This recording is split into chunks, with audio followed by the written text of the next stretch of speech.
Okay, hello, this is Alan Wheeler again, and I'm doing another rune and tarot reading on a theological question, and sometimes more um, time goes into the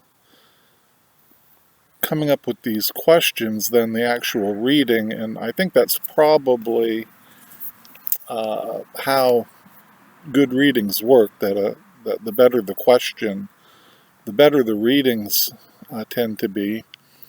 And so I think sometimes the best questions, the burning questions, um, sometimes get turned away because tarot readers may not want to do fortune telling or read about health or um, do third party mind reading kind of questions.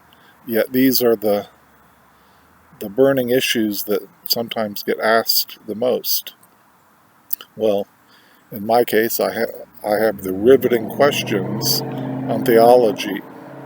And this one, how I was led into this reading, I was reading on a pagan website an interview with Jason Cooper, D. Jason Cooper, I believe his name is. And I remarked about this, or took note of this, because I often come across pagan blogs and um, pagan websites that make snide remarks toward Christians or Christianity, and I understand that communities are defined by their boundaries, and um, in a way, it's necessary, and uh, yet at the same time as I became a Christian at age 30, um, growing up in basically an atheist household. Um, as I expand my faith and expand my beliefs, I fight against that impulse to uh, react against or kind of rebel.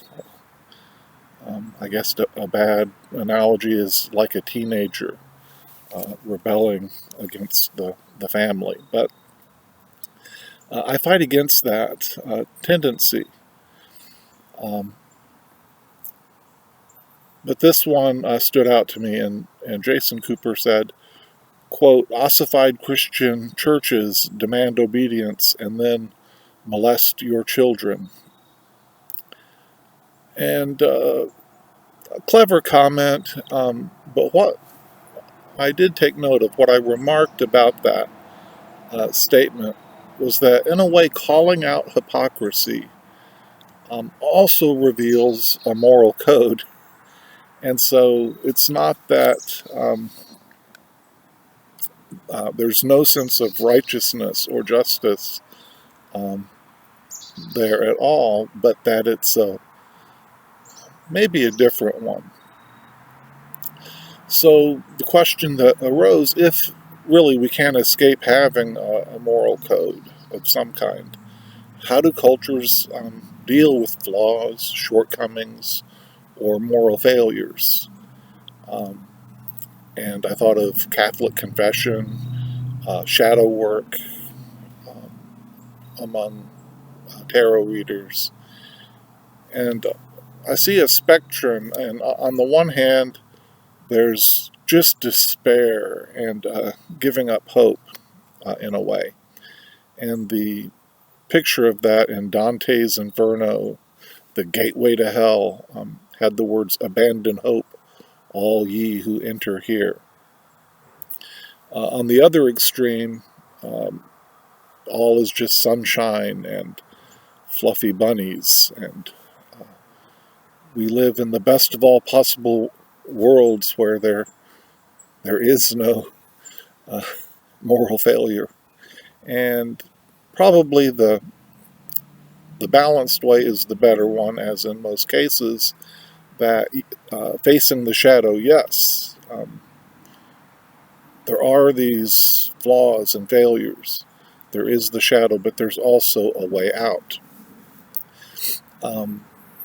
And this brought me to think of the blood sacrifice, um, communion in the Christian sense. Christians aren't baptized once and never um, need to work with deity again, but rather uh, come to communion again and again. But we need not go to the Christian theology, because art and literature is full of stories of redemption and deliverance. There's much food for thought.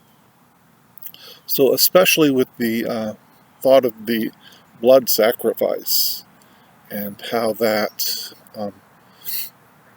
atoned for uh, sins in many ancient cultures, I went to the cards and I drew one rune and 3 tarot cards.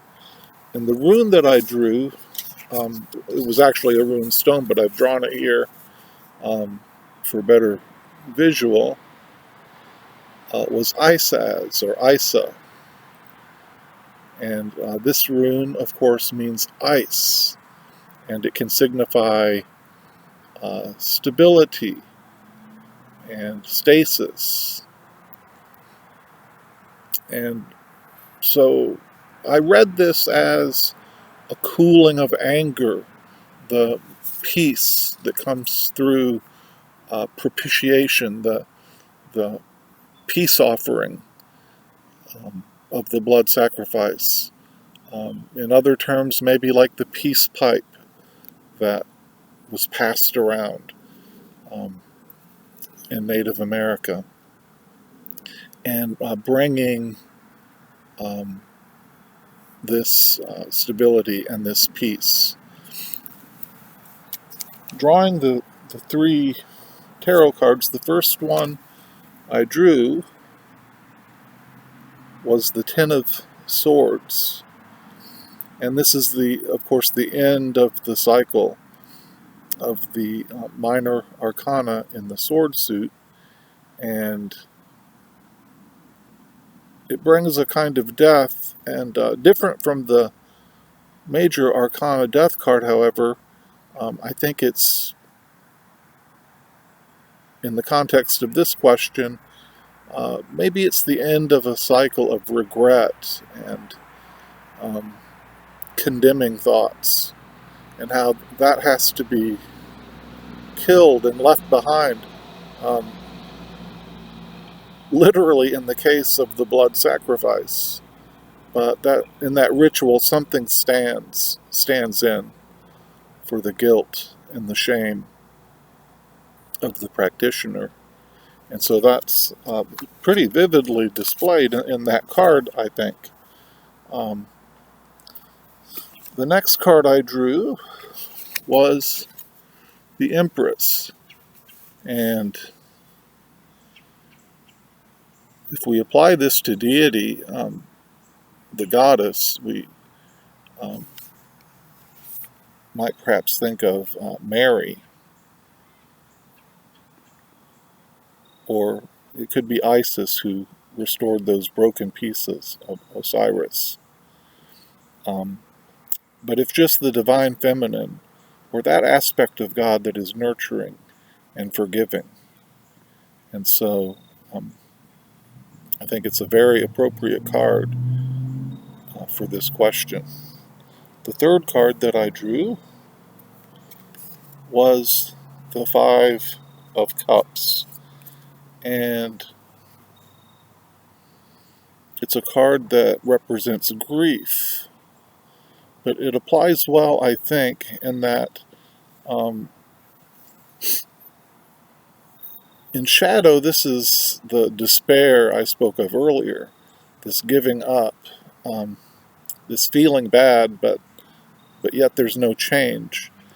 In the light, or the positive aspect of this card, there's the bridge seen in the background, the river, which also recalls the water in the Ten of Swords or the Death card, and that bridge of transition.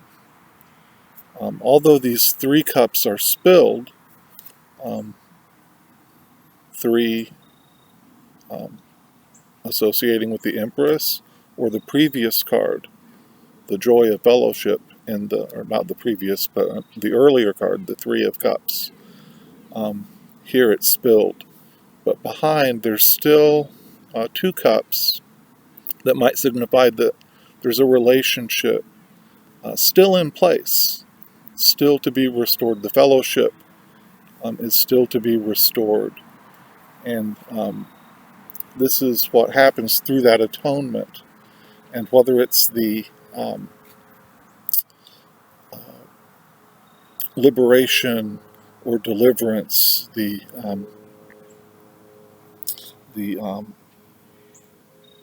redemption in literary stories or in art, or whether it's the ritual atonement seen in religion, the idea is very, very similar. So this is some food for thought, and I'll end with the quote that's attributed to Confucius when he spoke of the sacrifice, the lamb sacrifice, I believe it was, at the Temple of Heaven. And Confucius is said to have used the words that whoever discovers the secret of this sacrifice will rule China with an iron hand. And so it was a mystery to Confucius, and not necessarily a mystery that I can solve. But there's still a need to have the atonement to work through these moral failings, these flaws, without giving up and without saying that they don't exist. And so this way of escape or way of working through, we can see maybe in the ritual of the blood sacrifice. Thank you for watching, and take care.